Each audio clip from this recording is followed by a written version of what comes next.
সুনামগঞ্জ জেলা হাওর আর নদীবেষ্টিত এই জনপদে আসন্ন জাতীয় সংসদ নির্বাচনকে ঘিরে বাড়ছে রাজনৈতিক তৎপরতা। বাংলাদেশ জামায়াতে ইসলামী ৫টি জেলার আসনে প্রার্থী। চলুন জেনে নেই এই ৫ আসনে জামায়াতের ৫ প্রার্থীর ইতিবাচক দিকগুলো কি। সুনামগঞ্জ ১ আসনে জামায়াতে ইসলামীর প্রার্থী মাওলানা তোফায়েল আহমেদ খান। দীর্ঘদিন ধরে তিনি সাংগঠনিক দায়িত্বে রয়েছেন। দিনী ও সামাজিক কর্মকাণ্ডে সক্রিয় এই নেতা এলাকায় একজন পরিচিত ও গ্রহণযোগ্য মুখ হিসেবে পরিচিত।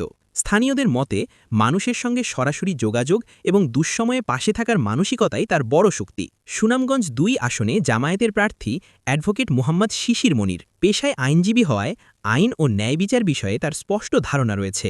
দুর্নীতিমুক্ত সমাজ গঠনের কথা নিয়মিতভাবে তুলে ধরছেন তিনি। বিশেষ করে তরুণদের মধ্যে তার গ্রহণযোগ্যতা লক্ষ্য করা যাচ্ছে।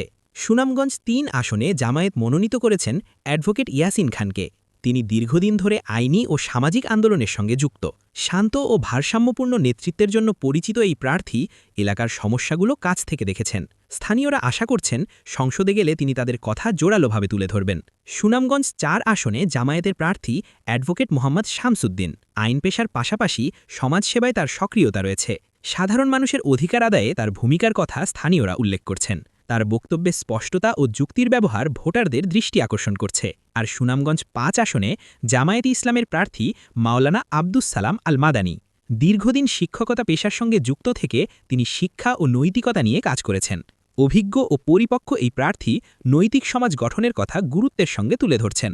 সব মিলিয়ে অভিজ্ঞতা, শিক্ষা, সামাজিক কাজ ও নৈতিক নেতৃত্ব এই বিষয়গুলোকে সামনে রেখেই সুনামগঞ্জের ৫টি আসনে নির্বাচনী মাঠে রয়েছে জামায়াতে ইসলামীর ৫ প্রার্থী।